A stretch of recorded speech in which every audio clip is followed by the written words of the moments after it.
Hello guys, আসসালামু আলাইকুম। সবাই কেমন আছো? নিশ্চয়ই ভালো আছো। আমি তোমাদের মতোই একজন খুব সাধারণ আছি মোটামুটি আলহামদুলিল্লাহ। তো আজকে গোসল করে ছাদে উঠেছি। আমার দেখাদেখি কয়েকজন ছাদে উঠে পড়েছে।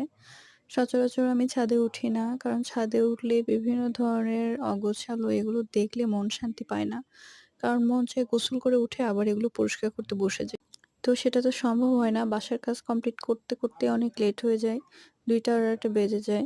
তারপরে ছাদে উঠে আবার এগুলো করা সম্ভব হয় না। আর বিকেল করেও টাইম পাই না যেহেতু বাবু আছে, ছোট বাবু।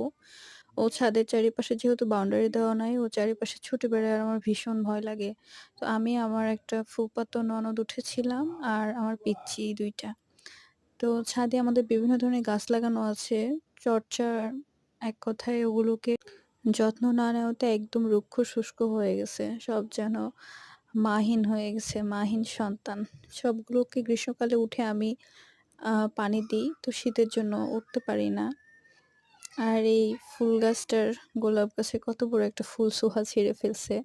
এটা আমার ভাসুরের লাগানো গোলাপ গাছ। তো ভয় লাগছিল ফুলটা ছিঁড়েছে। দেখলে জানি না কি বলবে। পরে বলে দিব সোহা ছিঁড়ছে, আমার কোনো দোষ নাই। তারপর কয়েকটি সবজি গাছ আছে লাগানো আমার হাতের, যেমন ধুমা। আপনারা চেনেন কিনা জানি না।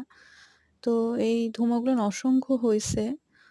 কিন্তু সবগুলোই দেখছি পানির অভাবে, পানি না দেওয়াতে ধুমাগুলো নষ্ট হয়ে গেছে, পচে, পচে গেছে। আর এই ডুমুর গাছটা আমাদের বাসা করার সময় ডুমুর গাছটা সবাই কাটতে বলছে কিন্তু আমি মায়াতে কাটি নাই। দেখেন ডুমুরগুলো কত সুন্দর হয়ে আছে। মন চাইছে যে আজকেই কেটে রান্না, কিন্তু সময় সাপেক্ষ হওয়ার জন্য গোসল করে উঠেছি। এখন আর এটা তুলতেও পারবো না, আর রান্নাও করতে পারবো না। তো অন্য কোনো একদিন উঠানোর সময় ভিডিও করে আপনাদের সবার সাথে শেয়ার করব।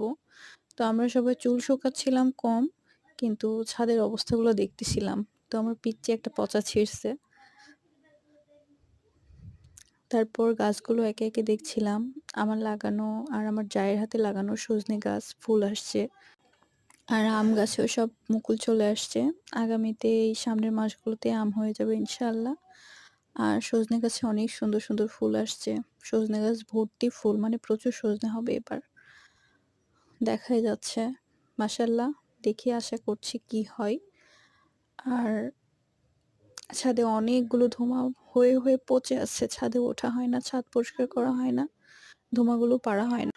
যাই হোক, আপনাদের কাছে এই সবজিটা কার কেমন লাগে জানি না। অনেক কম পরিশ্রমে অসংখ্য এই সবজিটা হয়। একটু শুধু গাছটা লাগিয়ে একটু পরিচর্যা করলে, কোথাও একটা লাগিয়ে দেওয়ার ব্যবস্থা করলেই পুরা গাছ ছেয়ে যায় আর অনেক ফল হয়। কিন্তু মানে যত্ন না নেওয়াতে নষ্ট হয়ে গেছে সবগুলো।